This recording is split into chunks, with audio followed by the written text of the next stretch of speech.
Hello, everyone. This is the 89th episode of the Soccer Nostalgia Talk Podcast. As always, this is Sean from Los Angeles and the Soccer Nostalgia blog, and I'm joined by Paul from Shipland, England, and the 1888 Letter blog.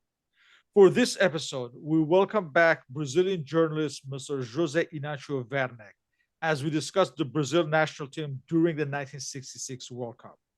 Mr. Werneck is a journalist, lawyer, interpreter, translator, writer, and a triathlete. Hello, Jose. Inácio, welcome Hello, back. how are you? How are you, Shen? How are you, Paul? Very well, thank you. Welcome back. Thank you. Nice to be here again.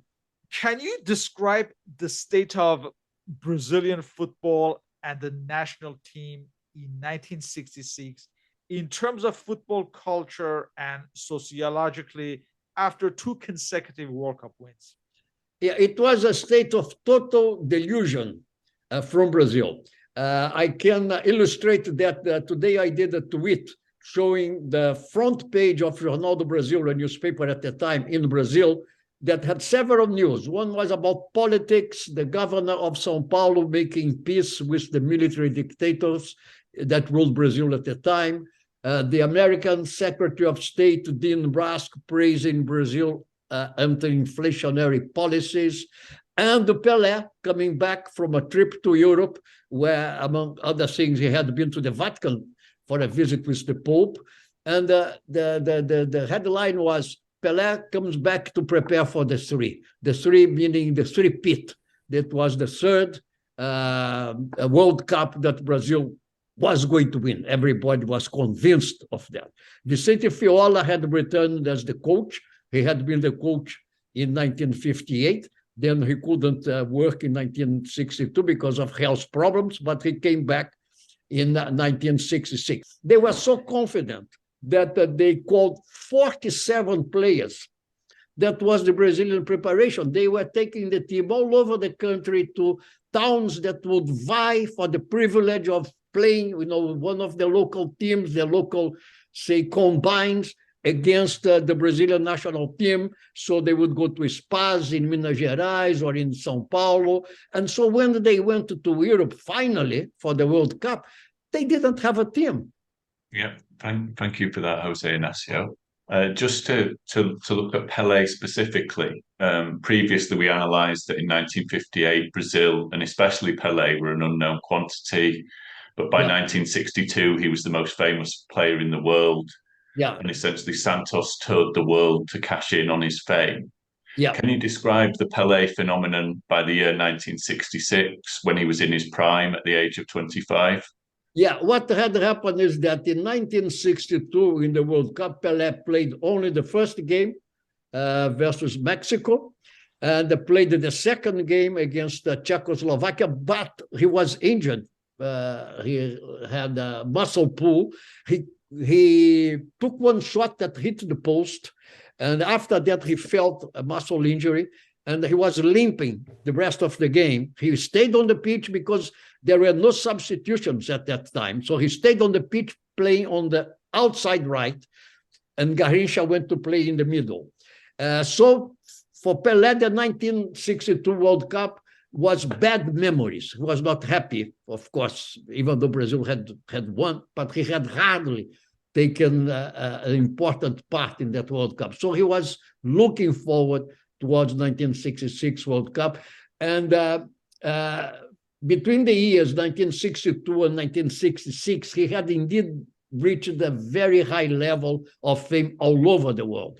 I remember a game that for what they called Intercontinental Cup, that Santos played versus Benfica in Lisbon, and Santos won 5-0. Pelé, if I'm not mistaken, scored 3 goals. Santos won 5-2, but they built up the score to 5-0 until in the last few minutes of the game, Benfica scored 2 goals because Santos was really letting, they were not worried about the game anymore.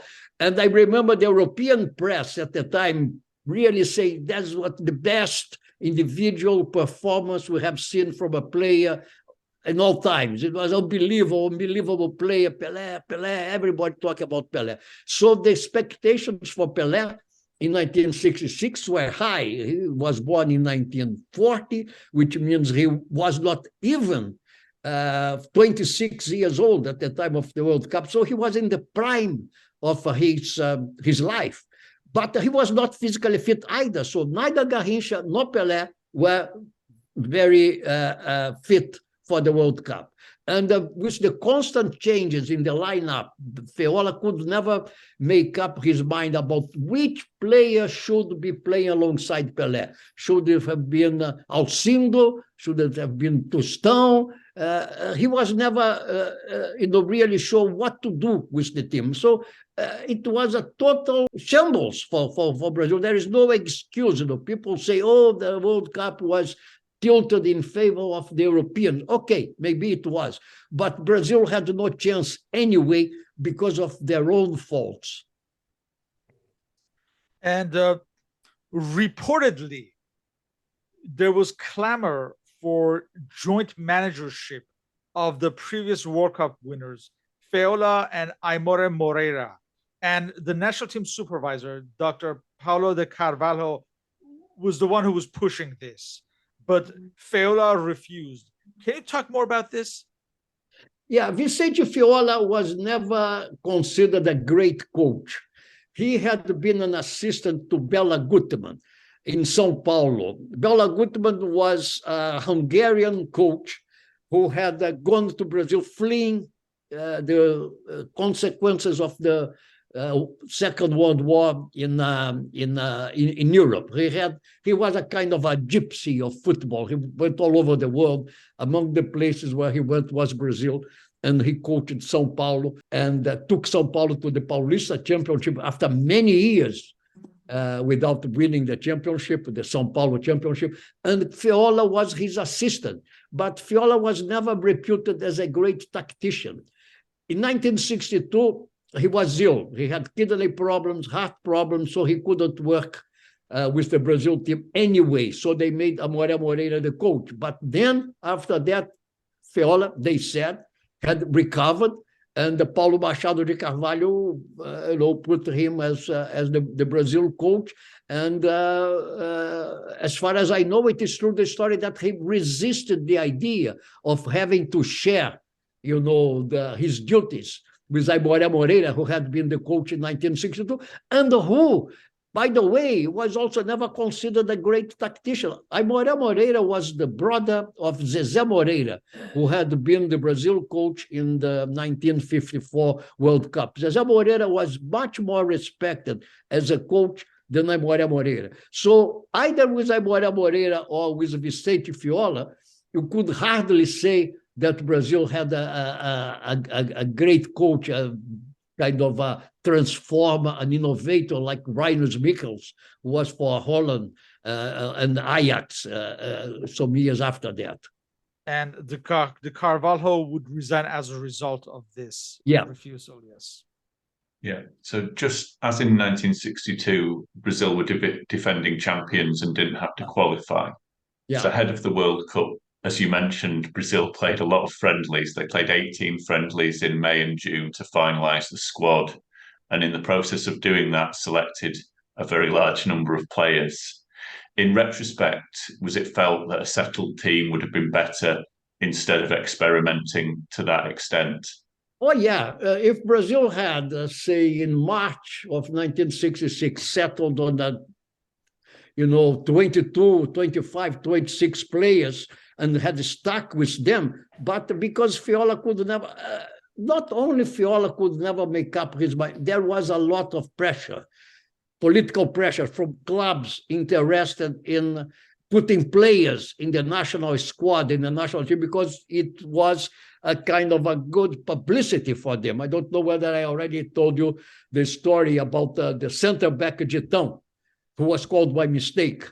There was one center-back from Corinthians called Gitão, and there was another, his brother, a center-back for Flamengo, also called Gitão. One was Geraldo, the other was Francisco, something like that. But they were both known by the same nickname, Gitão. And there was pressure from Corinthians for the Brazilian Federation to call Gitão. And so the Brazilian Federation called Gitão, but by mistake, they called the wrong Gitão. They called Gitão from the other team, from Flamengo. And they were so embarrassed with the mistake that they refused to apologize or, to retreat. They pretended that had not been a mistake, but it was a mistake.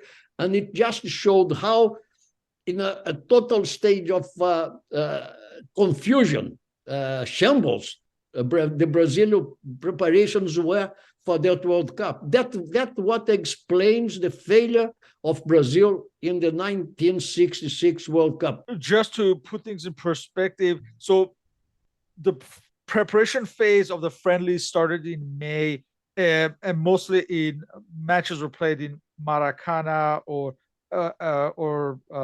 one game in Sao Paulo. So there are matches against Wales, again, a couple of matches against Wales, a couple of matches against Chile, a couple of matches against Peru, 2 matches against Poland and Czechoslovakia. And then Brazil traveled to Europe in June and played against the likes of Scotland, Sweden, a couple of Swedish clubs. By 1966, Brazil had lost many of the stars of the 1958 and 1962. This included Nilton Santos, Zosimo, Didi, Vava, Zagallo. The remnants included Gilmar, Jalma Santos, Bellini, Orlando, Zito, Garrincha, and Pele. Apart from Pele, these players were no longer young. So how was this viewed at the time? Garrincha was totally out of shape. I remember columnist for Jornal do Brasil, Armando Nogueira, praising Garrincha for having played very well for Corinthians. Garrincha at that time was playing for Corinthians, not for Botafogo anymore. But I dare say that he had relied on information given to him. He had not been in that game himself. And the information was not a good information because Garrincha had a very serious knee problem. He was not physically fit. He had been in wonderful shape in 1962, but in 1966, he was no longer the same kind of player. But his fame was such that they took him to Europe anyway. Pelé, who was not even 26 years old at the time, was also not in very good shape because Santos and Brazil played such an enormous number of games all over the world that it was very difficult for a player like Pelé. He was requested to play even when he was injured. Santos at the time used to go to Europe or used to go to other countries in South America or to Central America to play friendlies, to earn money playing friendlies. And they would demand that Pelé would be on the pitch to play, even when he was not fit. Because of that, when Pelé finally reached England in 1966 for the World Cup, he was not 100%. So after playing all these preparation matches in Brazil, the national team travelled to Europe for the final phase of their preparation. How was this final phase of preparation? What was the training process like? And how did it compare to 1958 and 1962? Yeah, it was not the same thing. And I had been with Brazil, not in this tour of Europe before the World Cup in 1966. I had been with Brazil in the year before, in 1965, when Brazil also did a tour of preparation for the World Cup. And you could already see that the technical level between Brazil and the European countries was not as large as before. In 1958 and 1962, clearly Brazil was, the best in the world. In 1965, when they played Algeria, Portugal, Sweden, and Moscow, they drew with Portugal. They beat Algeria, which was not a good team, and they beat Sweden and the Soviet Union, but not very, very impressive performances. So if people were really paying attention, they would have realized that Brazil had many problems. Apparently, Feola never was aware of that. Now, you touched up on Garrincha's continuous problems and antics. And you mentioned that he had left Botafogo to join Corinthians.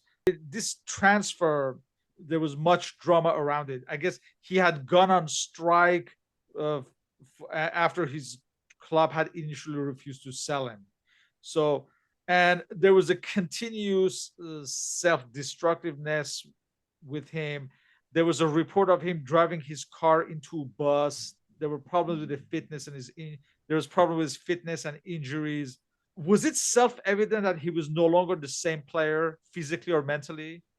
Yeah, he was no longer the same player. As I said before, he played one game for Corinthians versus Cruzeiro in Belo Horizonte, and the people who had watched that game said that he had played very well. And this columnist was a friend of mine, Armando Nogueira, reflected that on his column, say, oh, Garrincha is back in shape, he played very well. But that was an illusion. He could never be, because basically he had a very serious knee problem, and the whole thing about Garrincha, what made him unstoppable was his explosion, his speed when first, starting with the ball. He would control the ball, he would put the ball in front of him, the opponent would try to kind of go one way, go the other way, try to guess what he was doing, and then Garrincha would have this great explosion. He had a lot of speed, initially speed, so it was almost impossible to catch him. He had lost that. He could never be the same player again. Some people were kind of reluctant to admit it, but that was the story. In 1966, Garrincha was finished. What was the general feeling in Brazil about the tournament in the host nation, England? What were the expectations about the playing conditions and the team's reception there? Yeah, the expectation was that Brazil was going to win again. People were totally deluded, but they were misled by the press, and they were, in a way, misled by the government. There was a military dictatorship in Brazil that had started 2 years before, in 1964. And one of the things that the military dictators used to do was to, encourage people to think about football and to get an interest in the Brazilian team. The Brazilian team represented Brazil abroad and all this patriotic, nonsense, really. But because of that, there was a lot of confidence, misguided confidence that Brazil was the best. Brazil was the country of football. And they was going to show that again in England.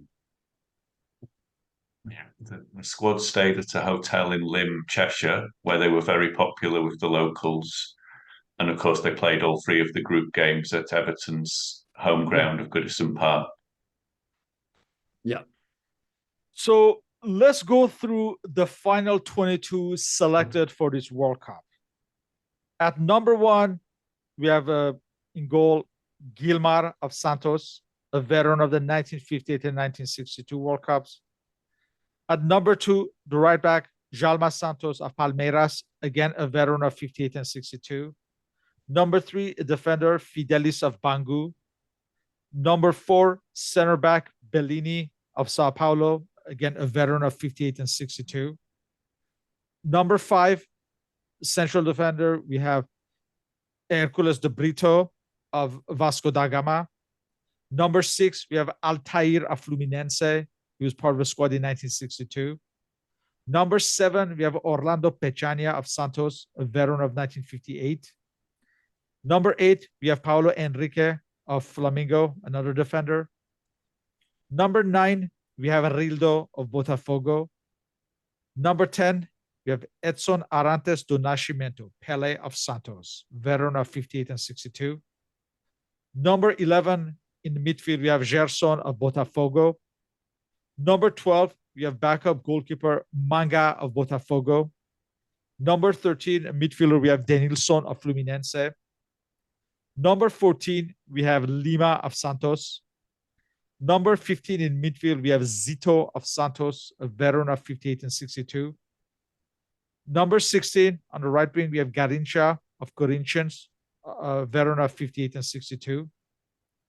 Number 17, another winger, we have Jairzinho of Botafogo. Number 18 in midfield, we have Alcindo of Grêmio. Number 19, we have a forward, Walter Machado da Silva of Flamengo. Number 20 up front, we have Tostão of Cruzeiro. Number 21, we have another striker, Paranha of Sao Paulo. And at number 22, we have Edu of Santos, who was 16 years old, and he was the youngest ever player in the World Cup squad. Team managed by Vicente Feola. So we have 7 players present from 1962, and Orlando Pechania and Feola are back from 1958, but they were not present in 1962. So the team is divided with 10 Rio players, 10 Sao Paulo players. Tostão is from Minas Gerais, and Alcindo is from Rio Grande do Sul. Let's discuss some of the players that did not make the cut.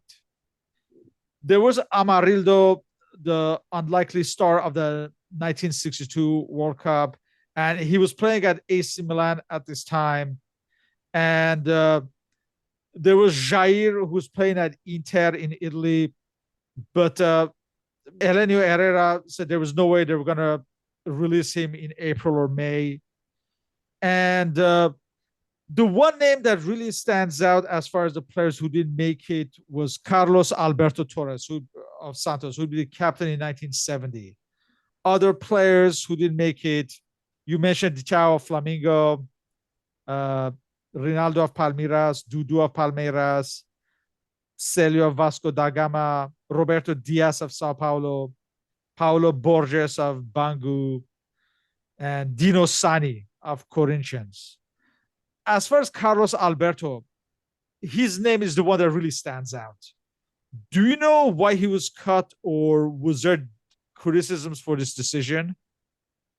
Well, that is one of the big mysteries of that World Cup, because they called and they took to the World Cup Djalma Santos, who was a super veteran at the time, and they took Fidelis, a fullback from Bangu, who had a nickname Sitting Bull. He was short and squat, and he was known in Brazilian Portuguese as Touro Sentado, chief Sitting Bull of the American, Apaches. He was never a player of the same quality as Carlos Alberto Torres, and that was proven 4 years later when Carlos Alberto Torres was the captain of Brazil, reputed as one of the best right fullbacks ever in the world. So people just didn't understand why Carlos Alberto was not in the squad. And they had players like Dino Sani. Dino Sani was not called in the end, but they had players, like Bellini from 1958, that just showed that they really didn't know what they were doing. Very few players from 1966 survived 1966 and reached the World Cup. Most notably, Gerson in midfield and Tostão in the forward line. But neither Gerson nor Tostão were first choice players at that time, But they survived to be world champions in 1970. And Edu, of course, was also in 1970, 4 years later, but he was dropped in the end. You just mentioned the tactics there, and in 1966, after Feola's reappointment and in Zagallo's absence, Brazil were to return to playing 4-2-4 instead of 4-3-3. And before we discuss the aftermath of this decision, we were just wondering if the press in Brazil were in favor of this tactic before the tournament. Yeah, the press in Brazil at the time was very not very critical. They became very critical after, but not before. Truth to be said, that the press at the time was mostly also under the impression that Brazil really had the best team in the world. There were some people who, of course, didn't agree that Brazil had called so many players and all the politics involved. You mentioned the players, the matches that Brazil played at Maracanã, but before those matches that were played against European teams at Maracanã in preparation for the World Cup, beginning in March, there had been, or even in March 1966, there had been lots of games played against minor sides teams from spas in Brazil that wanted to get the publicity that Brazil, the world champions, were playing in their towns. Let's get to the World Cup. Brazil were in Group C at Liverpool at Goodison Park, the home state of Everton. So on July 12th, they started the World Cup defense against Bulgaria. So for this match, Brazil started with Gilmar, Jalma Santos, Bellini, captain of the side, Altair, Paulo Henrique, Denilson, Lima, Garincha, Alcindo, Pele, and Jairzinho.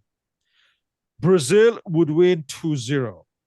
Pele scored from a free kick in the 15th minute, and Garincha scored another free kick in the 63rd minute. By the way, this was the last time that Pele and Garincha played together. And the takeaway was that actually the Bulgarian player Yakimov had been one of the more impressive players on the field, despite their loss. And Brazil had gotten the points, but had offered nothing more than that in terms of the play. And already there were some observers, I guess mostly European, who noticed that the 4-4 of Brazil seemed outdated. What do you remember being there about this match? Yeah, what I remember, you mentioned that Brazil played with Denilson, right? It is one of the players who was a purely defensive midfielder. He didn't have any creativity, whereas Viola had sitting on his bench a player like Gerson, who was a much better player, who could really organize the team just by being on the pitch. You had Djalma Santos playing as outside as fullback, as right fullback, another player who was not at his prime at the time. You had Alcindo playing as center forward, and one of the things that you mentioned is that in this team, in this squad that finally went to the World Cup, you had 10 players from São Paulo, 10 players from Rio, one player from Minas Gerais, and one player from Rio Grande do Sul. The player from Minas Gerais was Tostão, who played in 1970. The player from Rio Grande do Sul was Alcindo, who played in 1906 and then vanished, disappeared. And so it shows that the politics in the team, because the two main football centers of Brazil were São Paulo and Rio, and they had to take exactly the same number of players from São Paulo and from Rio in order to appease the press of both towns, that they would be very upset, say Rio would complain if São Paulo had more players and vice versa. So it just showed very well that what guided Brazil at the time was politics and not really any concern about the quality of football. They were too much convinced that they were going to win and to pay attention to what really was important, which was the formation of a good team. Well, they got their rude awakening 3 days later. On July 15, again at Goodison Park, they faced Hungary. Now, Pele was out for this match, injured. Yeah. So Brazil started As with... I said, he was not in very good shape. Yes. So Brazil would start with Gilmar, Jalma Santos, Bellini, captain of the side, Altair, Paulo Henrique, Lima, Gerson, Garincha, Alcindo, Tostão, and Jairzinho. Now, Hungary, managed by Lajos Barotti, they had a good side, very good side. Just some of the players. We have Kalman Majoli, who managed the national team multiple times. He recently passed away this last year. Captain of the side, Ferenc Sipos. Ferenc Bene was considered one of the best players in the world at the time. Florian Albert, the Ballon d'Or winner the following year. So a lot of talented players in this Hungarian side. And they were playing in it's either called a 1-4-3-2 or 1-3-3-3 formation. And Brazil just failed to function against these tactics. And Hungary just attacked relentlessly, and the 4-2-4 of Brazil was just did not work. And the Zsepesi of Hungary, Gustav Zsepesi, he just controlled Garincha without any problem. So Hungary He was totally out of shape. Let's say that. Yes. So He was destroyed. Yeah. And in fact, Hungary took the lead as early as the 3rd minute through Bene. And Brazil actually tied a match shortly thereafter in the 14th minute through Tostão. But Hungary just stormed back in the second half. And the second goal is a memorable goal when in the 54th minute when Bene crossed from the right side and János Farkas just volleyed it. Hungary would score the 3rd goal in the 72nd minute through penalty kick from Kalman Majoli. And incidentally, Brazil's last loss in a World Cup was in 1954 against Hungary. Some observers actually consider this the best match of the World Cup. It was apparent that this was no longer the same Brazil. Yeah, I cannot say whether this was the best match of the World Cup or not, because I was covering the World Cup, but I was not in the Brazil group. I was in the Italy and the North Korea group in Sunderland and Middlesbrough. And I think that at the same time that Brazil was playing Hungary, as I remember, I was watching North Korea beat Italy and not Italy out of the World Cup. And but this game, you just mentioned the Brazilian formation. They had Jairzinho playing as an outside left.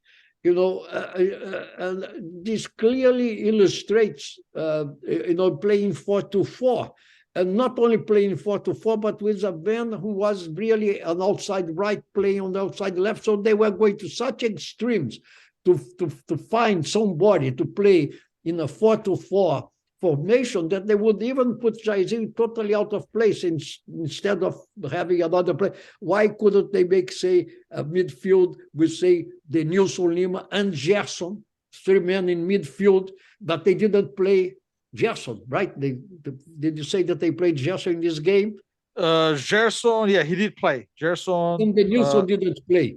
But they didn't have 3 midfield. They could have had 3 Lima, Denilson, together with Gerson, but they didn't have the Nilsson. They preferred to go with a 4-2-4 scheme all the way. And, they lost to Hungary, which everybody knew had a very good team.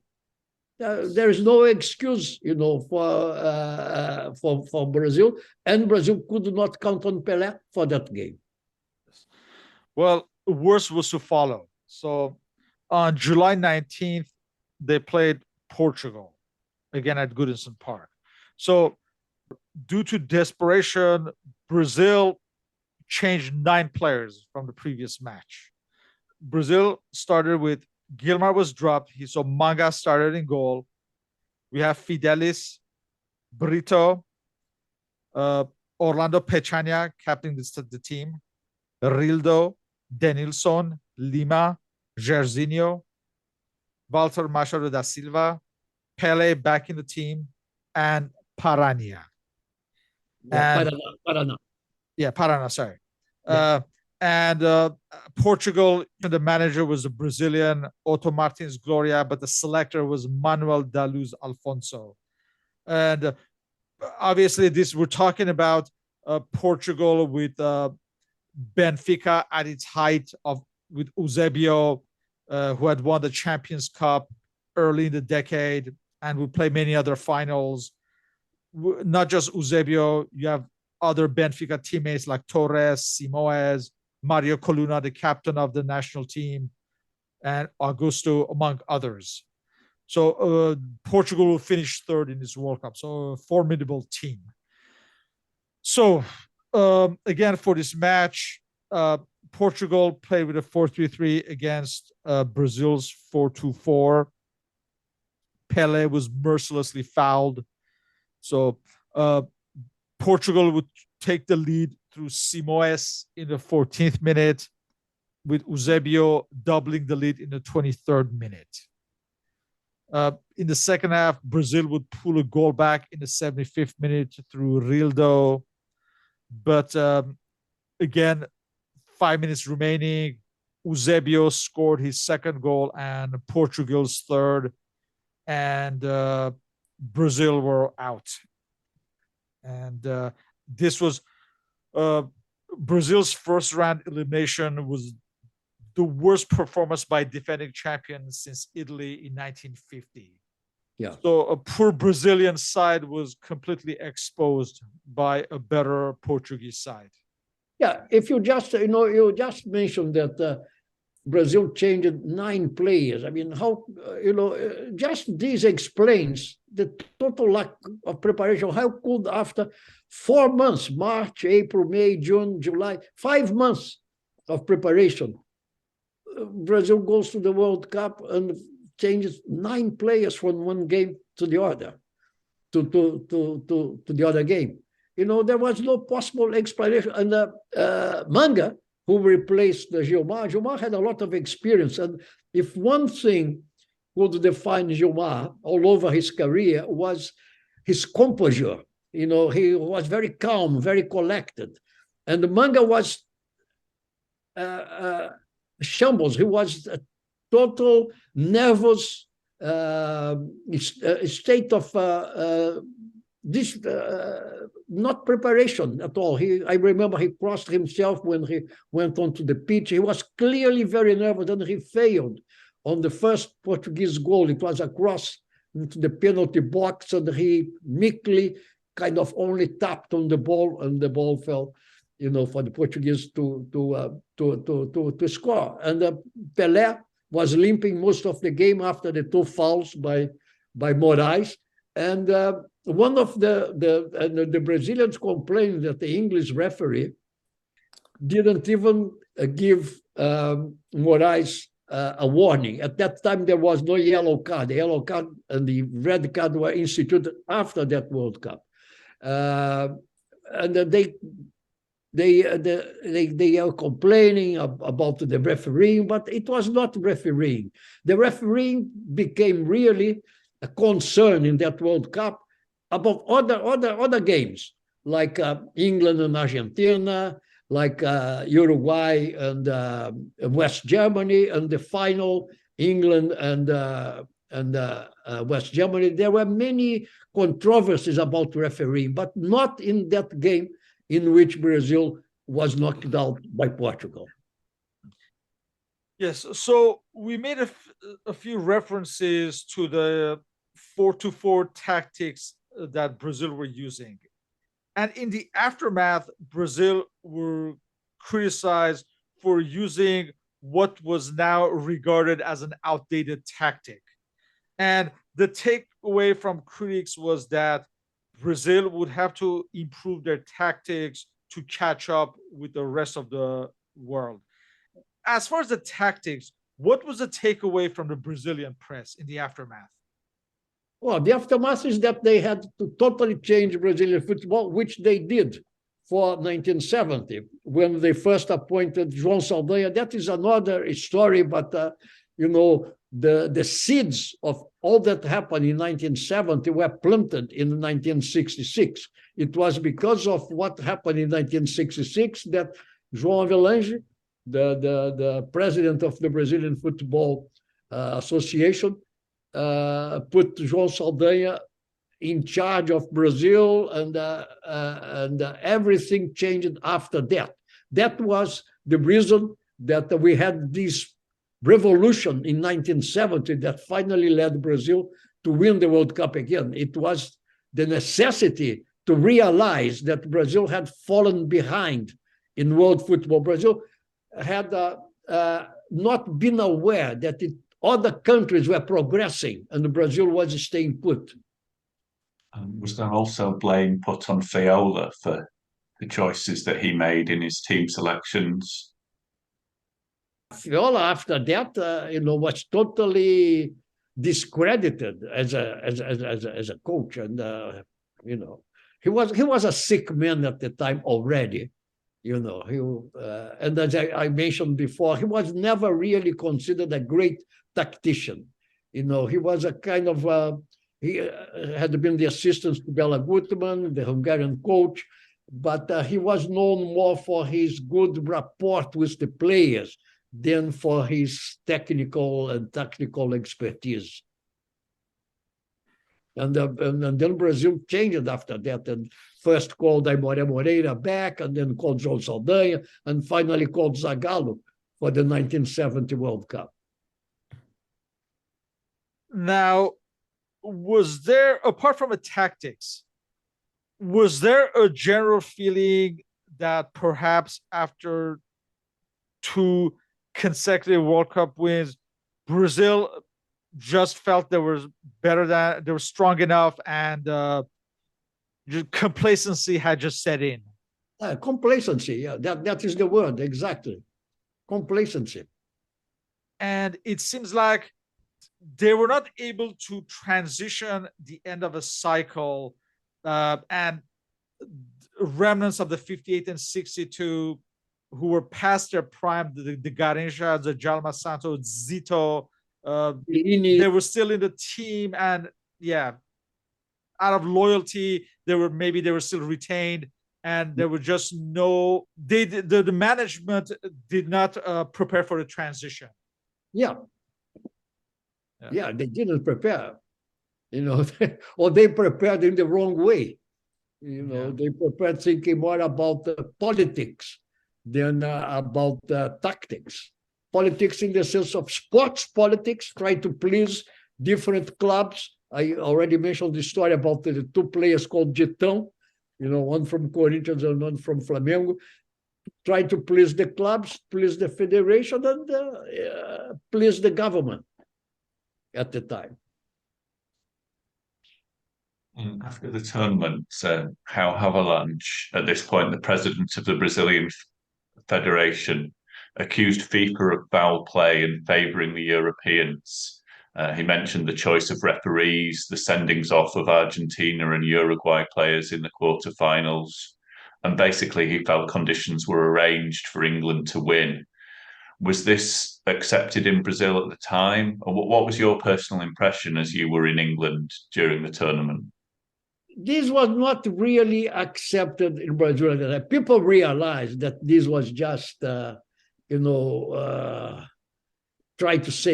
was trying to save face. Because people realized, and some people believed, that was really a kind of plot, if we can say it this way, to favor the European teams at that World Cup, but not in the case of Brazil. The big controversies involved Argentina and Uruguay.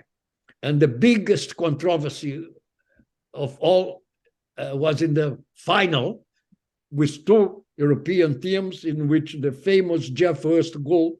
This is not the main point. The main point is that the criticism was that they appointed English referee for the game West Germany and Uruguay, the quarterfinal. And this English referee was very biased against Uruguayans, sent off, I remember, Silva from Uruguay, and anyway, West Germany won the game. And they appointed a German referee for the England-Argentina game, and this German referee, Kreitel, sent off Ratin in one of the most notorious episodes in the history of the World Cup. And England beat Argentina in that quarterfinal. And so everything was arranged, so they say, to have West Germany and England face each other in the final. But this is no excuse for what happened to Brazil. This, what Havelange said, was total rubbish. because Brazil lost because of their own fault, not because of refereeing or anything like that. Brazil can only blame themselves for the very bad campaign in 1966. Now, apparently, Pele had wanted to retire from the national team at the age of 25 because of his rough treatment in this World Cup. Was this ever a reality? I'm not sure. I'm not sure. Pelé, from time to time, Pelé would announce his retirement. Finally he retired from Brazil in 1971 in a game versus Yugoslavia. But then he went on, still play for Santos. Then he retired from Santos. Then eventually he went to play for New York Cosmos. So it was never really for certain that Pelé wanted to retire or not. And in closing, did Brazil feel that their cycle of success was over after the 1966 World Cup? Or was the attitude that they had to find a way to get back on top? And if so, what changes were in store? Well, though Brazil felt that Brazil could still win the World Cup, there was never any doubt. It was just a matter of getting organized again, getting new blood into the team like they did with Carlos Alberto. This was one of the great mysteries of that 1966 World Cup, was why Carlos Alberto, who was obviously the best right fullback in the country, dropped from the squad in favor of an old man, Djalma Santos, good player, of course, but old at the time, and Fidelis, the famous sitting bull, who was never a player of the same caliber. So people thought at the time that it was all of getting politics out of the way that would lead Brazil to win the World Cup again, and Brazil could win the World Cup. And a measure of this was that Avelange himself recognized that, because the fact that he appointed a man who was totally outside, the context of football as football was organized in Brazil at that time, because he was an outside observer. He was a journalist. He was not working as a coach anymore. The fact that he brought a man from outside this world of politics to be the new coach of Brazil for 1970 showed that he realized that what was needed was a new direction in the mentality of the team and the mentality of the preparations. And João Saldanha, whatever people may say about him, whether he was good or not good, he represented the total change of mentality for the preparation in 1970. With that, we'd like to thank you for your participation in this interview. For any questions and comments, you may contact myself and Paul. All our contact information is listed on the blog and podcast listings, as well as the contact information of Mr. José Inácio Werneck, whether on Twitter or his blog. So thank you once more, and hope to continue these discussions on Brazil national team. Okay, thank you, Shayon, and thank you, Paul. Thank you. Thank you very much for sharing your memories again. Thank you.